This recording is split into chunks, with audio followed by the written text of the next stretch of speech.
প্রিয় দর্শক, বিরতির পর আবারও স্বাগত জানাচ্ছি নিউজ আওয়ার এক্সট্রাতে। আপনারা যারা সাথে আছেন জানেন যে মুক্তির সংগ্রাম, স্বাধীনতার সংগ্রাম, আমরা এই বিষয় নিয়ে কথা বলছি। বিরতির আগে বলেছিলাম যে ঢাকা বিশ্ববিদ্যালয়ের টেলিভিশন এবং চলচ্চিত্র অধ্যয়নের বেশ কয়েকজন বন্ধু আছেন, তারা আমাদের অতিথিদের প্রশ্ন করবে। তার আগে ছোট্ট একটি বিষয় আলোচনা করে নিতে চাই। মেজর জেনারেল নবাবজাদা আগা মোহাম্মদ রাজা, তিনি সে সময়ে মার্কিন যুক্তরাষ্ট্রে পাকিস্তানের অ্যাম্বাসিডার ছিলেন এবং মানে তিনি এখানে বলছেন যে আলেকজান্ডার হেগেনের বরাত দিয়ে তিনি একটি জরুরি তার বার্তা ইয়াহিয়া খানকে পাঠান এবং সেখানে যে তথ্যসূত্র Pakistan crisis and foreign relation United States দলিল 274 বক্স 81 ক্যাটাগরি অতি গোপনীয়। সেখানে বলছেন যে মুজিব তার দৃষ্টিভঙ্গিতে বলেছেন, আমার সঙ্গে পরামর্শ না করে 5 ঘন্টা গোপনে যে বৈঠক করে তিনি বক্তৃতা দিয়েছেন, ভুট্টো পেসেন্টের মধ্যকার রুদ্ধদ্বার গোপন বৈঠকের খবর মুজিবকে কে পৌঁছালো? কি বলবেন স্যার আপনি? আগা সাহেব তখন ওয়াশিংটনে ছিলেন না, ওয়াশিংটনে আগা হিলালি ছিলেন, ওটাও গোলমাল করতে পারে। অন্যটা হলো আগাপুদে তখন চায়নার কি ছিল, সেখানকার রাষ্ট্রদূত ছিল, এটা সুতরাং না তখন নাই, এটা ঠিক আছে।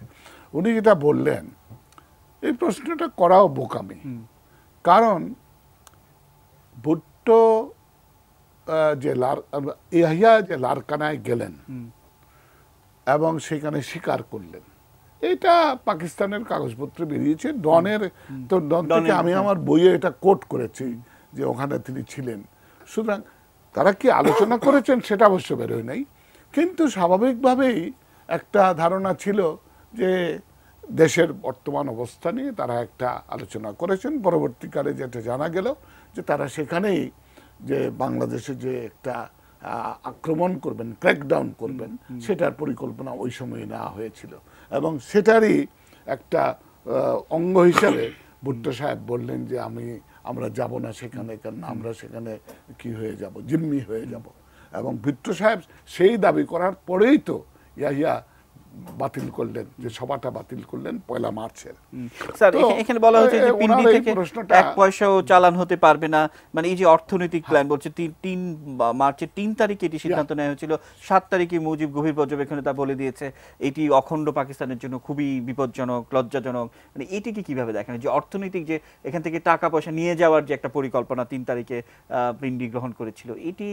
হ্যাঁ, এটা তো বঙ্গবন্ধু 3 তারিখে একটা প্রথম স্টেটমেন্ট দিলেন, 3 তারিখে, মানে অর্থাৎ সেদিনই যেদিন এটি সিদ্ধান্ত নিয়ে যেদিন হলো সেদিনই তিনি পূর্বানীর থেকে বেরোলেন, বেরিয়ে একটা স্টেটমেন্ট দিলেন যে কন্ডিশন যে 4টা পরে লে ডাউন করলেন তার 2-3টা তখনই বললেন, বললেন যে আমি 7 তারিখে এটার পূর্ণ জবাব দেব।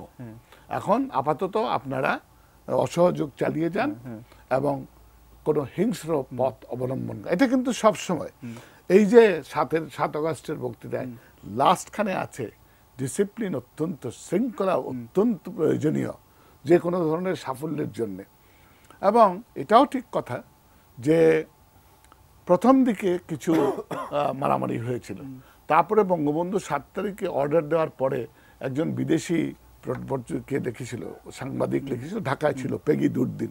সেটা একটা অসাধারণ ব্যাপার ঘটলো যে একটা মানুষ যার কোনো পুলিশ নেই, যার কোনো ক্ষমতা নেই, সে বলল আর সারাটা দেশ মুহূর্তের মধ্যে একদম শান্ত হয়ে গেল, কোনো রকমের আক্রমণ আর হয় না বিহারীদের উপর।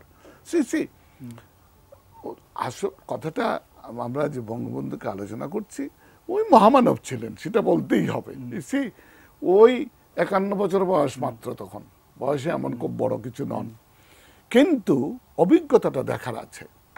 তার যে জনসম্পৃক্তি, তিনি মন্ত্রিত্ব ছাড়লেন যে কেন, যে আমাকে দলটা সংগঠন করতে হবে, এবং এগুলো গড গিফটেড। ওই যে নাম মনে রাখা, কত লোকের নাম উনি মনে রাখতে পারতেন, কোথায় দেখা হয়েছে মনে রাখতে পারতেন। এবং তার আত্মজীবনীটা দেখলে আরো অনেক জিনিস দেখা যায় যে এই বক্তৃতাটা একটা মহামানবের বক্তৃতা। স্যার আমি আসবো, আমি একটু আলী জাকেরের কাছে যেতে চাই যে পর্যবেক্ষণের শেষ অংশে বঙ্গবন্ধু বলছেন যে শোনেন, মনে রাখবেন যে শত্রু পাখি ঢুকেছে আমাদের মধ্যে, লুটতরাজ করবে ইত্যাদি ইত্যাদি, এবং সেটি বলে রাজা তার প্রতিবেদনে বলছে যে আজমজিতে শ্রমিক দাঙ্গা, 22টি স্থানে হিন্দু মুসলমান দাঙ্গা এবং 9 জায়গায় বাঙালি বিহারি দাঙ্গার যে পরিকল্পনা নেওয়া হয়েছে 4 ফেব্রুয়ারি মার্চে নেওয়া হয়েছিল, সেটি মুজিবকে এই তথ্য কারা জানালো, তিনি প্রশ্ন করেছেন। এটা খুব সহজ বলা। এই গোটা সময়টাতে আপনারা জানেন কিনা জানি না, আমাদের বাঙালি আর্মি অফিসার যারা ছিলেন, আমি খালেদ মোশাররফের কথা এখানে উচ্চারণ করতে পারি, বারবার উনি এমিসারি পাঠাচ্ছিলেন, লোক পাঠাচ্ছিলেন, দূত পাঠাচ্ছিলেন তার অফিসে, তাকে না পেয়ে বিভিন্ন রাজনৈতিক নেতাদের কাছে জানার জন্যে যে, বা জানানোর জন্যে যে এই ঘটতে যাচ্ছে, এই হচ্ছে। বঙ্গবন্ধুর কাহান খোলা ছিল, সারা দেশের মানুষ তো তার পক্ষে। স্যার এটা কি গোয়েন্দা লাগে না, কোন কোনায় কি ঘটছে সেটা বঙ্গবন্ধুর কাছে পৌঁছে যেত, তিনি জানতেন কোথায় কি, মানে এটা কি সাধারণ মানুষের নেতা ছিলেন বলেই কি? হ্যাঁ, একদমই। আমি একটু এটাও ঠিক যে বাঙালি যে যেখানে ছিল ওই সময়ে এইরকম ধরনের তথ্য যার কানে এসছে সেইভাবেই সেই দিয়েছে, হেঁটে গিয়ে বঙ্গবন্ধুকে দিয়ে দিয়েছে। এই জন্য বলা হয় আর কি যে কে, মানে একটা একটু স্লাইড ডাইগ্রেশন করি, কে ঘোষণা করেছে স্বাধীনতা? বঙ্গবন্ধুর নাম করে যদি একটা কৃষকও বলতো আজ থেকে স্বাধীন বাংলাদেশ, বাংলাদেশ স্বাধীন হয়ে যেত। শেখ মুজিব বলেছে, স্যার আমি দ্যাট ওয়াজ ইম্পর্টেন্ট। স্যার আসবো আমি, স্যার একটি বিষয় যে মুজিব তার গভীর দৃষ্টিভঙ্গিতে আমার সঙ্গে পরামর্শ না করে 5 ঘন্টা গোপনে বৈঠক করে, একদম ঘন্টা পর্যন্ত বলে দেয়া, এবং ভুট্টো প্রেসিডেন্টের মধ্যকার রুদ্ধদ্বার বৈঠক, মুজিবকে কে পৌঁছালো, একই প্রশ্ন, যেটি মানে এটি আরেকটি প্রসঙ্গে, মানে আপনি কি সেটি বলবেন যে সাধারণ মানুষের নেতা বলেই? উত্তর একই হবে, কারণ সে সময়ের 7.5 কোটি বাঙালির প্রত্যেকে একমাত্র নেতা হিসেবে যাকে স্বীকৃতি দিয়েছে সেটি হচ্ছে বঙ্গবন্ধু। বঙ্গবন্ধু উপাধি বাঙালির বন্ধু, সেই উপাধি বঙ্গবন্ধুকে দেওয়া হয়েছে কেন? কারণ এই 7.5 কোটি মানুষের বিশ্বাসের জায়গায় ছিলেন বঙ্গবন্ধু। অতএব যেখানে যেই তথ্য পেয়েছে, পাকিস্তানের সেনাবাহিনীতে বাঙালি বহু সদস্য ছিল, পাকিস্তানের আমলাতন্ত্রে ছিল, ফরেন সার্ভিসে ছিল, নানাভাবে তথ্য পেয়েছে, এবং সেই তথ্য সরাসরি, আর বঙ্গবন্ধু তো সবার জন্য উন্মুক্ত ছিলেন। যখন যে যা কিছু বলার দরকার সে মধ্যরাতে এসে বঙ্গবন্ধুকে পেয়েছে, বলেছে, টেলিফোনে পেয়েছে, বঙ্গবন্ধুর সাথে যারা কাজ করেন তাদেরকে পেয়েছে, তাদের মাধ্যমে বঙ্গবন্ধুকে পৌঁছেছে। অর্থাৎ বঙ্গবন্ধুর যে তথ্য পাওয়ার যে চ্যানেলগুলো ছিল সেগুলো আমরা কল্পনাই করতে পারবো না। স্যার আমি আসবো আবারও আপনার কাছে। মোহিত ভাই যেটা একটু আগে বললেন যে বঙ্গবন্ধুর সেই কম্পিউটারাইজড মেমোরি, নাম সে 25-30 বছর আগে একবার দেখা হয়েছে, পরে 25 বছর পরে দেশ স্বাধীন হওয়ার পরে দেখা হয়েছে, একবারে সেই নাম দিয়ে উনি জিজ্ঞাসা কেমন আছিস, নাম বলে, এটা তো আর কারোর পক্ষে সম্ভব না। অতএব বঙ্গবন্ধুর এই বিষয়গুলো একেবারেই আলাদা, সেগুলো আমাদেরকে এইভাবে আলাদাভাবে আলোচনা করতে হবে। স্যার আমি আসবো, আমার সঙ্গে টেলিভিশন এবং চলচ্চিত্র বিভাগের ছাত্রীরা রয়েছেন, এবং আমার একটা উদ্দেশ্য আছে যে 7ই মার্চ নিয়ে আপনি যেভাবে ভাবছেন, আলী জাকের যেভাবে ভাবছেন, বা আবুল মাল আব্দুল মুহিত যেভাবে ভাবছেন, এই প্রজন্মের ছেলেমেয়েরা কি ভাবে তাদের কথা আমরা একটু শুনতে চাই, বা তারা আপনাদেরকে একটু প্রশ্ন করতে চায়। আমি সরাসরি ঢাকা বিশ্ববিদ্যালয়ের টেলিভিশন এবং চলচ্চিত্র অধ্যয়ন বিভাগে যেতে চাই, এবং নিশ্চয়ই আপনারা আমাকে শুনছেন। আমরা অনুষ্ঠান কিছুটা দেরিতে শুরু করেছি, সেজন্য খুব দ্রুত প্রশ্ন করলে আমরা খুব খুশি হব। আপনাদের প্রশ্ন শোনার আশা করছি।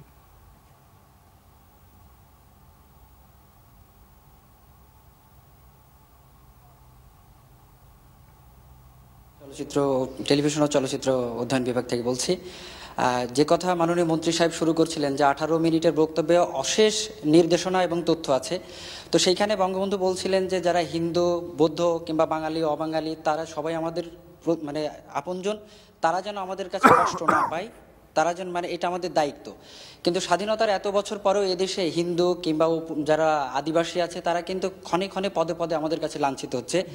একই সাথে আলী জাকের স্যারের কাছে আমি বলতে চাচ্ছি যে স্বাধীনতার 43 বছর পরেও এদেশের বাঙালি, এদেশের মানুষ, চাঁদে কাউকে দেখা যাচ্ছে কিংবা হেফাজত নামক সংগঠনগুলি যে উঠে দাঁড়াচ্ছে, এইখানে সাংস্কৃতিক ব্যক্তিত্ব হিসেবে আপনাদের দায় কতটুকু? এবং আমাদের মাননীয় ভিসি স্যারের কাছে আমার প্রশ্ন যে বঙ্গবন্ধু সবার নেতা ছিলেন এবং প্রত্যেকটা মানুষের কাছে খুব সহজে মানে সহজবোধ্য ছিলেন, কিন্তু এখন কোন যারা নেতা তাদের সাথে একেবারে প্রত্যন্ত অঞ্চলে যারা মানুষ তাদের এত দূরত্ব কেন? জি, অনেক ধন্যবাদ। হ্যাঁ, আর কেউ প্রশ্ন করবেন?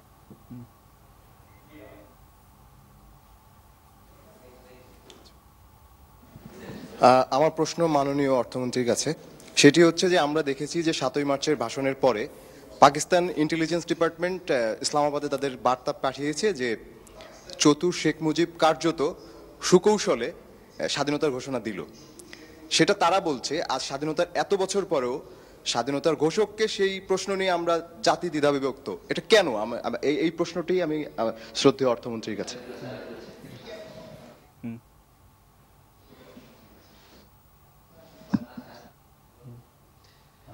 আমি সায়েম খান। হ্যাঁ, আমি সায়েম খান। আমার প্রশ্ন হলো যে, প্রথম প্রশ্নটা হলো মাননীয় মন্ত্রীর কাছে যে বঙ্গবন্ধু যে রাষ্ট্রে ওই সময় যে বাংলাদেশ রাষ্ট্র তৈরির জন্য যে একটা স্বাধীনতা সংগ্রামের ডাক দিয়েছিলেন, তিনি একটা আন্দোলন সংগ্রাম বা একটা যুদ্ধের ডাক দিয়েছিলেন। সেখানে তিনি ভ্রাতৃত্বের মাধ্যমে বাঙালি জাতির সংহতি অর্জন করার জন্য একটা করছিলেন, ডাক দিয়েছিলেন। এবং অন্যদিকে তিনি ইয়াহিয়া খান বা পাকিস্তানের অন্য যারা নেতা ছিলেন তাদেরকে আপনি সম্বোধন করেছিলেন এবং তাদেরকে অসম্মান দেখান নাই। এই যে এটা কিন্তু আমাদের বর্তমান রাজনীতিতে এই জিনিসটা নেই, রাজনীতিক নেতাদের মধ্যে এই দীনতা রয়ে গেছে কেন সেটা। আরেকটা প্রশ্ন আরিফিন স্যারের কাছে, সেটা হলো যে বঙ্গবন্ধু মানে আমাদের যে রাষ্ট্রটা তৈরি হইলো, সে রাষ্ট্র বঙ্গবন্ধু একটা রাষ্ট্রের অন্যায্যতার বিরুদ্ধে সংগ্রামের জন্য ডাক দিয়েছিলেন, কিন্তু সেখানে কোনো বিচ্ছিন্নতাবাদী আন্দোলন ছিল না। কিন্তু আমরা 5 তারিখের নির্বাচনকে কেন্দ্র করে দেখলাম যে একটা নির্বাচনকে কেন্দ্র করে বিচ্ছিন্নতাবাদী আন্দোলনের ডাক দেওয়া হলো, কেন এটা এখন?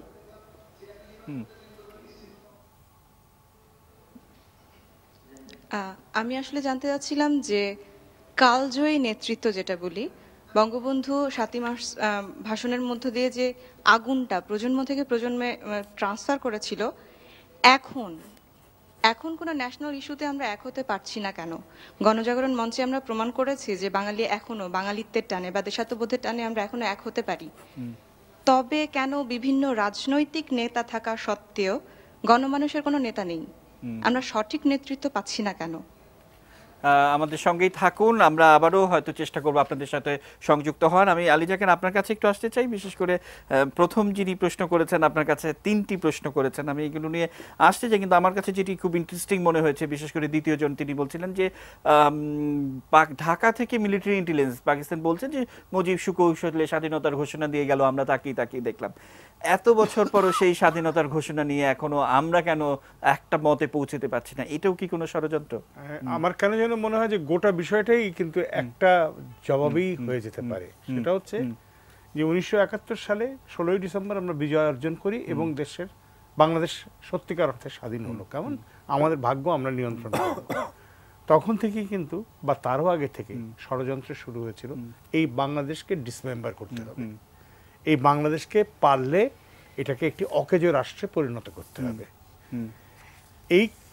এই ষড়যন্ত্রেরই ফলশ্রুতি হচ্ছে কতিপয় আর্মি অফিসার ব্যারাক থেকে বেরিয়ে এসে বঙ্গবন্ধুকে যে নৃশংসভাবে হত্যা করে বা এরপরে জেলে যে নৃশংসভাবে হত্যাকাণ্ড চালানো হয়, এদের পরিবারবর্গকে হত্যা করা হয়, এই সমস্ত কিছু ওই ষড়যন্ত্রেরই ফল। স্যার, আমি আসবো আপনার কাছে, আপনি কি তাই মনে করেন কিনা? হ্যাঁ, সেটাই মনে করি। আমি এটা বহুদিন ধরে আমি একটা ব্যাখ্যা দিই যে কোনো বিপ্লব যখন হয় তারপরে প্রতি বিপ্লব ঘটে, সব দেশে ঘটেছে। ফরাসি বিপ্লব, প্রতি বিপ্লব হয়েছে, আমাদের দেশেও সেই প্রতি বিপ্লব হয়েছে।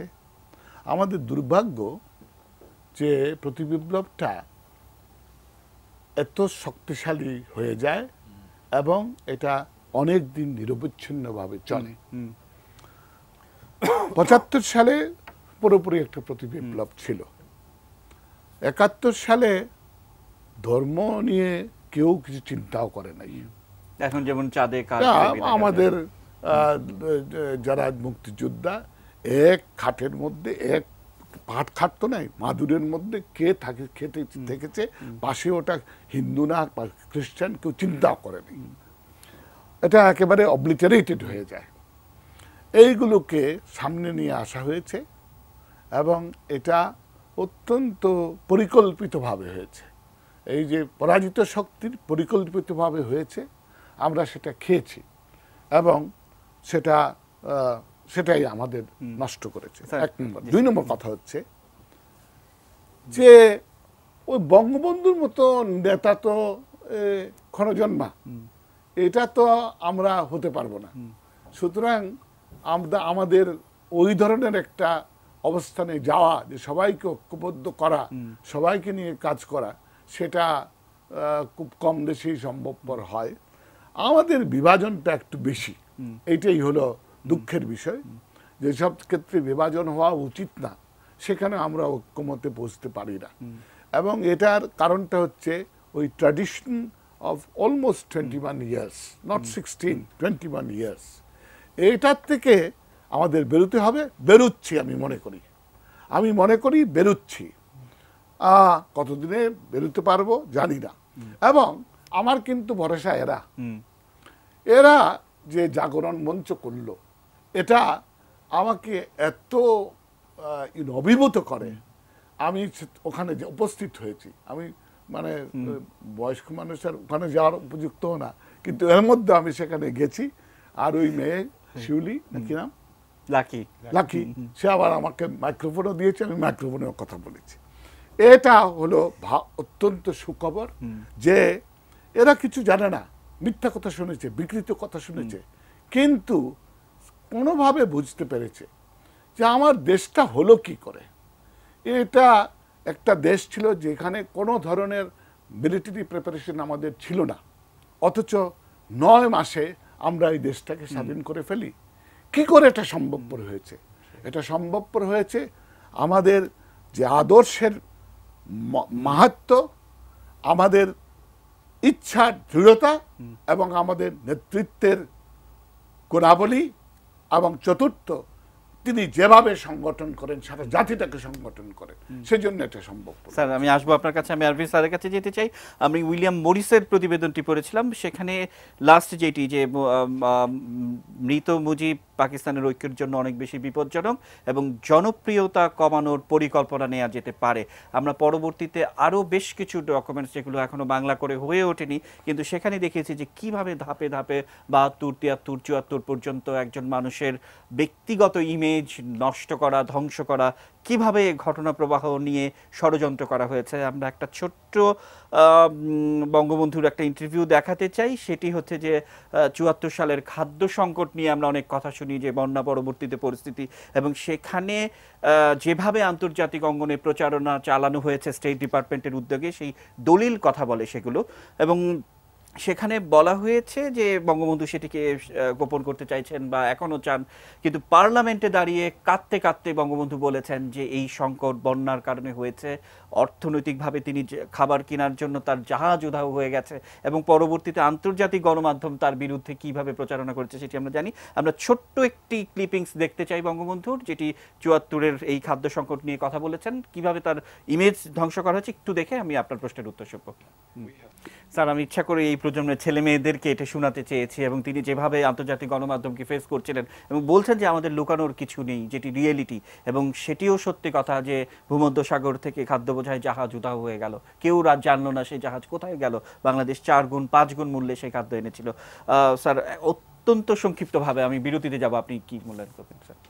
হ্যাঁ, বঙ্গবন্ধুর এই সাক্ষাৎকারের বক্তব্য তো প্রমাণ করে যে কত ধরনের নানামুখী ষড়যন্ত্র ছিল তখন। এটা তো এমন না যে একদিন হঠাৎ করে কয়েকজন সেনা সদস্য ক্যান্টনমেন্ট থেকে বেরিয়ে আসলেন এবং বঙ্গবন্ধুকে হত্যা করলেন সপরিবারে। এর পেছনে ষড়যন্ত্র ছিল, ষড়যন্ত্রের বহু অধ্যায় ইতিমধ্যে উন্মোচিত হয়েছে। বঙ্গবন্ধু হত্যাকাণ্ডের বিচার প্রক্রিয়া আমরা দেখেছি যে কতভাবে কতজন এর সাথে জড়িত ছিল। সিভিল অ্যাডমিনিস্ট্রেশন, রাজনৈতিক নেতা, বিশেষ করে আওয়ামী লীগের ভেতরে সেই মন্ত্রী পরিষদের সদস্য মুশতাকের কথা তো আমরা সবাই জানি, সেনা সদস্য, সেনার যে কমান্ড, সেই কমান্ডের মধ্যে অনেকে করেছে। তো এই পুরো ষড়যন্ত্রের অংশ হিসেবেই তো আজকে বঙ্গবন্ধুর হত্যাকাণ্ড এরা করতে পেরেছে সপরিবারে। এবং বঙ্গবন্ধু হত্যাকাণ্ডের পরে এই বাংলাদেশ প্রতিদিন পেছনের দিকে গেছে। এটা বাংলাদেশ তো সামনের দিকে যাওয়ার কথা, সেটা পাকিস্তানমুখী হয়েছিল, সেটা পেছনের দিকে চলতেছিল। তো তাতে করে যা হওয়ার তাই হয়েছে এই দেশে। এখন আমাদের সময় এসেছে, আজকে 7ই মার্চ বঙ্গবন্ধুর ভাষণ আমাদের সাথে আছে, বঙ্গবন্ধুর দিক নির্দেশনা আছে, সেটা নিয়ে আমাদের সামনের দিকে এগিয়ে যেতে হবে। এবং সেখানে আমি মনে করি যে 7.5 কোটি বাঙালি যেভাবে ঐক্যবদ্ধ হয়েছিল, আজকে বঙ্গবন্ধুর শিক্ষা আমাদের নিতে হবে। আমরা যারা বঙ্গবন্ধুর আদর্শের কথা বলি, বঙ্গবন্ধুর দর্শনের কথা বলি, আমাদের তো বঙ্গবন্ধুর আদর্শে বিশ্বাস করতে হলে আজকে সবচেয়ে প্রথম দরকার মুক্তিযুদ্ধের চেতনায় বিশ্বাসী যারা, তারা সবাই ঐক্যবদ্ধ অবস্থানে। আমি আসবো আপনার কাছে। আমি গেলে আজকে নতুন প্রজন্মের যে সেই প্রশ্নের উত্তর আমরা সেইভাবেই দিতে পারি যে আজকে এই নতুন প্রজন্ম ঐক্যবদ্ধ থাকবে, আমরা ঐক্যবদ্ধ থাকবো, নিশ্চয়ই ষড়যন্ত্রের বেড়াজাল ছিন্ন করে আমরা বেরিয়ে যাব। এবং এই ষড়যন্ত্রের কথা শুধুমাত্র যে বঙ্গবন্ধু জানতেন না কিংবা বাংলাদেশের মানুষ জানতেন না তা কিন্তু নয়, বিশ্ববাসী কিন্তু সেটি সম্পর্কে কিছুটাও খোঁজ খবর রাখতো। আমরা যে অনুষ্ঠানে যে পর্যায়ে এসছি সেই জায়গাটিতে আমি একটি ছোট্ট বিরতি নিতে চাই এবং বিরতির পরে আমরা নাগাসিয়া অসীমা একটি প্রামাণ্যচিত্র নির্মাণ করেছিলেন বঙ্গবন্ধুকে নিয়ে, এবং সেখানে তিনি এই সন্দেহটি করেছিলেন যে যেভাবে বড় ভাইদের দৃষ্টির আড়ালে থেকে বাংলাদেশকে নেতৃত্ব দিয়ে তিনি স্বাধীন করেছেন, বড় ভাইরা ভালোভাবে দেখছে না এবং বড় ভাইরা এই বাংলাদেশের বিরুদ্ধে ষড়যন্ত্র করেই যাবে, কিন্তু তার মধ্য দিয়ে শেখ মুজিবুর রহমানকে প্রমাণ করতে হবে যে তিনি আসলে শ্রেষ্ঠ বাঙালি। এই ভিডিও ক্লিপিংসটা আমরা দেখবো, তার আগে আমার একটি ছোট্ট বিরতি নিতে হচ্ছে। প্রিয় দর্শক, থাকুন এটি নিউজের সঙ্গে।